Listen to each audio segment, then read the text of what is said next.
National weather bulletin में आप सभी का स्वागत और अभिनंदन। मैं हूं देवेंद्र त्रिपाठी और आपके साथ जुड़ा हूं देश भर के मौसम का हाल बताने के लिए। दोस्तों, मौसम यानी मॉनसून इस समय काफ़ी कुछ बदलाव लेकर आ रहा है और कुछ जगहों पर बहुत ज़्यादा कॉन्सेंट्रेटेड है, जबकि कई जगहों पर अभी भी मॉनसून की बेरुखी से किसान और आम जन लगातार परेशान है। ये नेशनल वेदर बुलेटिन है 25 जुलाई 2025 के लिए। दिन होगा शुक्रवार का। इस दिन कैसा मौसम रहेगा इसकी बात करेंगे। लो प्रेशर एरिया बंगाल की खाड़ी पर बन चुका है और ये सिस्टम इंटेंसिफाई होकर well marked low pressure area में तब्दील होने जा रहा है और इसके प्रभाव से भारत के पूर्वी और मध्य क्षेत्रों में कई जगहों पर अगले 24 घंटों में ही परिवर्तन मौसम में शुरू हो जाएगा। परिवर्तन शुरू होगा तेज हवाएं चलने के रूप में, परिवर्तन होगा घने बादल आने के रूप में और साथ ही कुछ जगहों पर बरसात का एक नया झोंका शुरू होने के रूप में। उत्तर भारत में मौसम अभी साफ हो गया है। गंगा के मैदानी क्षेत्रों इंक्लूडिंग उत्तर प्रदेश और बिहार, साथ ही साथ बिहार के ऊपर भी बदलाव मौसम में आने वाला है इस सिस्टम के प्रभाव से। मध्य भारत और दक्षिण भारत के भी कुछ राज्यों पर मौसम में बदलाव दिखाई देने वाला है। संभावना है कि परिवर्तन शुरू होगा। खासतौर पर जो सेंट्रल इंडिया से जुड़े हुए साउथ पेनिनसुलर रीजन के क्षेत्र हैं, इन भागों में परिवर्तन होगा। तो इम्पैक्ट कितना पड़ेगा, कितना पूर्वी भारत में प्रभाव पड़ सकता है अगले 24 घंटों में, कितना मध्य और उत्तर के क्षेत्रों में क्या परिवर्तन आ सकता है, ये सब कुछ जानेंगे इस वीडियो में। तो आइए जानते हैं। सबसे पहले मौसमी सिस्टमों की बात करते हैं और उसके बाद मौसमी सिस्टम के रूप में अगर हम देखें तो सबसे ज़्यादा इस समय कोई प्रोमिनेंट चीज़ होती है तो वो है एक्सिस ऑफ मानसून ट्रफ, जो श्रीगंगानगर राजस्थान से होते हुए लखनऊ और वाराणसी होते हुए इस लो प्रेशर एरिया तक बनी हुई है। जो लो प्रेशर एरिया बंगाल की खाड़ी में बना हुआ है, यहाँ तक वो सिस्टम, वो ट्रफ बनी हुई है और इसी ट्रफ के पैरेलल ये सिस्टम आगे बढ़ना शुरू करेगा। लेकिन क्योंकि इसका दायरा काफ़ी बड़ा होगा, जिसके कारण बिहार और उत्तर प्रदेश के पूर्वी जिलों और साथ ही साथ दक्षिण और मध्य भारत के भी कई राज्यों पर इसका प्रभाव दिखाई पड़ेगा। तो यहाँ पर आप देख सकते हैं मॉडल के अनुसार बहुत ज़्यादा परिवर्तन नहीं होगा। हालांकि आज जिस तरह से आपने सैटेलाइट तस्वीर में देखा कि पंजाब के ऊपर और कुछ उत्तर प्रदेश के ऊपर और बिहार के ऊपर कुछ पैचेस डेवलप हुए हैं बादलों के रूप में। ये बादल आप देखिए, यहाँ पर बिहार के ऊपर ये किशनगंज, पूर्णिया, अररिया और सुपौल का आसपास का हिस्सा है जहाँ पर बादल नज़र आ रहे हैं। और साथ में इधर बक्सर, कैमूर, गया और आसपास के रीजन पर बादल हैं। कुछ पूर्वी उत्तर प्रदेश के ऊपर बादल हैं। यहाँ पर दक्षिणी भागों में तो संभावना है, यहाँ पर तो बढ़ेंगे ही बादल। उत्तर के क्षेत्रों में यहाँ पर बादल हैं दिखाई दे रहे, और साथ में पंजाब और आसपास के रीजन पर भी बादल हैं। राष्ट्रीय राजधानी दिल्ली पर फिलहाल कोई बादल अभी नहीं है, सुबह से लेकर आसमान साफ रहा। तो ये जो ड्राई एरिया है जहाँ पर शुष्क मौसम की संभावना दिखाई पड़ रही है पंजाब, हरियाणा, दिल्ली, चंडीगढ़, उत्तर प्रदेश और बिहार के भागों में और साथ ही राजस्थान के भागों पर, यहाँ के लिए आज के लिए भी मैंने कहा था कि क्योंकि नमी का प्रवाह बना हुआ है और कई जगहों पर हवाएं अपनी दिशा बदल रही हैं, जिसके कारण कुछ तो बादल डेवलप हो सकते हैं। कुछ संभावना राजस्थान के पूर्वी क्षेत्रों में यहाँ पर दिखाई पड़ रही थी और यहाँ पर आज बादल आज भी हैं और कल भी यहाँ पर संभावना रहेगी। तो पंजाब और हरियाणा के ऊपर, चंडीगढ़, दिल्ली तथा उत्तर प्रदेश और बिहार के ऊपर इसी तरह से कुछ पैचेस उत्तर पश्चिमी क्षेत्रों में और यहाँ तराई वाले रीजन में और कुछ दक्षिणी क्षेत्रों में बनेंगे। हवा तेज चलने लगेगी। लखनऊ, अयोध्या और बहराइच, गोंडा, बस्ती, बलरामपुर, अंबेडकर नगर, देवरिया, कुशीनगर और गोरखपुर, साथ ही साथ वाराणसी, आजमगढ़, जौनपुर, प्रतापगढ़ और प्रयागराज, इन सभी भागों में तेज हवाएं चलनी शुरू हो जाएंगी। पटना, गया, बक्सर, कैमूर, भागलपुर से लेकर सिवान, गोपालगंज, चंपारण और गया जी तक हवाएं तेज चलनी शुरू हो जाएंगी और बादल बढ़ने शुरू हो जाएंगे।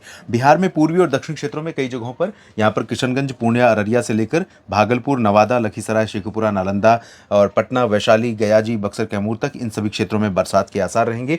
और साथ में बरसात की संभावनाएं उत्तर प्रदेश में सोनभद्र, मिर्जापुर और भदोही में कुछ जगहों पर बारिश वाले बादल आ सकते हैं।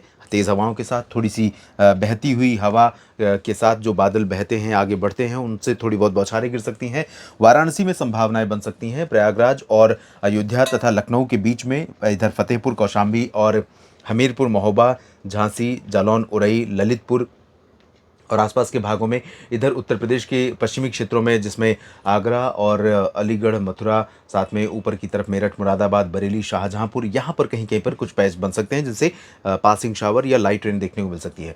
जब इधर हरियाणा और दिल्ली तथा पंजाब के क्षेत्रों में, चंडीगढ़ के भागों पर ड्राई वेदर, राजस्थान के भागों में ड्राई वेदर के बीच में कहीं कहीं पर यहाँ पंजाब के ऊपर भी बादल बन सकते हैं और चंडीगढ़ तथा उत्तरी हरियाणा के ऊपर भी बादल बन सकते हैं। दिल्ली एनसीआर पर भी कुछ पैच बादलों के पहुंच सकते हैं और कहीं पर पासिंग शावर देखने को मिल सकती है, लेकिन वो शॉर्ट लिव्ड रेन होगी, यानी ज़्यादा देर टिक कर बरसात होने वाली नहीं होगी।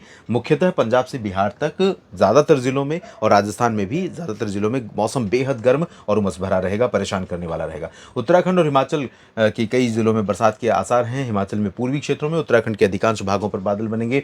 जम्मू कश्मीर और गिलगित बाल्टिस्तान, मुजफ्फराबाद, लद्दाख में कुछ जगहों पर वर्षा होने के आसार हैं।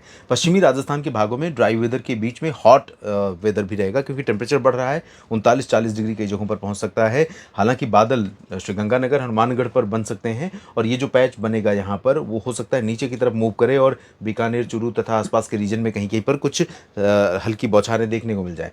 अलवर और जयपुर, अजमेर समेत भरतपुर, दौसा, करौली, धौलपुर, इन सभी क्षेत्रों में संभावनाएं बहुत कम है।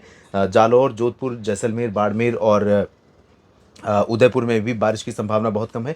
लेकिन पूर्वी हिस्सों में जो मध्य प्रदेश और उत्तर प्रदेश से सटे हुए हैं, भरतपुर में चांसेस बन सकते हैं, टोंक और सवाई माधोपुर में बन सकते हैं, कोटा, बूंदी, बारां, झालावाड़ और भीलवाड़ा में भी बारिश की संभावनाएं बन सकती हैं थोड़ी बहुत। और यहाँ पर झारखंड, गंगे पश्चिम बंगाल में और तेज़ हवाएं चलेंगी उत्तर प्रदेश और बिहार की तुलना में। यहाँ पर हवा तेज़ होने के साथ कोलकाता में भारी वर्षा हो सकती है, और इन दोनों राज्यों में कई जगहों पर, अधिकांश जगहों पर कह सकते हैं, हल्की से मध्यम बौछारें गिरने की संभावनाएं रहेंगी। पूर्वोत्तर भारत में भी अधिकांश जगहों पर बारिश होने के आसार हैं। अरुणाचल प्रदेश, असम, मेघालय, नागालैंड, मणिपुर, मिजोरम, त्रिपुरा, सिक्किम, उप हिमालय, पश्चिम बंगाल, सभी जगहों पर बारिश के आसार हैं। हल्की से मध्यम के साथ कहीं पर भारी वर्षा हो सकती है। ओडिशा, छत्तीसगढ़ और मध्य प्रदेश, महाराष्ट्र के विदर्भ, साथ ही साथ तेलंगाना के उत्तरी क्षेत्रों, उत्तरी तटीय आंध्र प्रदेश, इन सभी के लिए यहाँ पर कम से कम ऑरेंज अलर्ट तो रहेगा अगले 24 घंटों के लिए। 25 जुलाई के लिए येलो और ऑरेंज अलर्ट के बीच की सिचुएशन यहाँ पर होगी। कई जगहों पर तेज़ हवाओं के साथ बारिश होने की संभावनाएं हैं, हल्की से मध्यम कहीं पर, और कहीं पर मध्यम से भारी। ये स्थिति मध्य प्रदेश में भी दिखाई पड़ेगी। सागर, सतना, पन्ना, रीवा, सीधी, सिंगरौली से लेकर ग्वालियर तक, और साथ में जबलपुर, मांडा, बालाघाट में। इधर नागपुर, नंदुरबार, नागपुर से लेकर चंद्रपुर, गढ़चिरौली, भंडारा, गोंदिया में बरसात हो सकती है। अकोला, वर्धा, अमरावती, यवतमाल से लेकर नांदेड़, बीड़, जालना, लातूर और हिंगोली, संभाजीनगर, इधर अहिल्यानगर से ऊपर नासिक, नंदुरबार, धुले, जलगांव में भी लाइट रेन की संभावना है। सतारा, कोल्हापुर, सिंधुदुर्ग में भी बारिश के आसार हैं। कोंकण गोवा का पूरा जो रीजन है, पालघर, मुंबई, ठाणे और नीचे की तरफ देखें तो रायगढ़, रत्नागिरी, सिंधुदुर्ग, गोवा, इन सभी क्षेत्रों में बरसात अच्छी होगी। साथ ही गुजरात में अहमदाबाद से सूरत के बीच में, सौराष्ट्र के कुछ पूर्वी रीजन में कहीं पर लाइट रेन हो सकती है। कच्छ और सौराष्ट्र के इंटीरियर पोर्शंस पर ज़्यादातर जगहों पर यहाँ ड्राई वेदर की संभावनाएं हैं। नीचे की तरफ देखें तो तेलंगाना और उत्तरी तटीय आंध्र प्रदेश और तटीय कर्नाटक तथा केरल के भागों में लगभग सभी जिलों में बरसात के आसार हैं। इंटेंसिटी मध्यम से भारी हो सकती है, खासतौर पर पश्चिमी घाट पर। पूर्वी क्षेत्रों में देखें तो यहाँ पर बादल अच्छे खासे होंगे, बापतला से लेकर विशाखापट्टनम, कलिंगापट्टनम के बीच में, और तेलंगाना में हैदराबाद, खम्मम, रामागुंडम समेत तमाम जगहों पर बादल काफ़ी घने हो सकते हैं। हवाएं तेज़ रफ्तार की चल सकती हैं यहाँ पर भी, लेकिन बारिश हल्की से मध्यम ही संभावित है। आंतरिक कर्नाटक और तमिलनाडु के आंतरिक रीजन तथा रायलसीमा में फिलहाल कुछ जगहों पर हल्की वर्षा के आसार हैं। मुख्यतः ड्राई वेदर पूरे रीजन में बना रहेगा। इस बुलेटिन में भी इतना ही। आप बने रहिए मेरे साथ मौसम तक और न्यूज़ मीडिया मंच पर, साथ ही यूट्यूब चैनल पर, साथ ही मौसम तक फेसबुक पेज पर। ये जानकारी अगर आपको ठीक लगी तो वीडियो को लाइक और शेयर करिएगा, कमेंट सेक्शन में अपनी बात लिखिए, और लगातार मेरे साथ बने रहने के लिए इस चैनल को सब्सक्राइब कर लीजिए, फेसबुक पेज को फॉलो कर लीजिए, ताकि मौसम का अपडेट आप तक पहुँचता रहे। आप सभी मित्रों का बहुत बहुत शुक्रिया।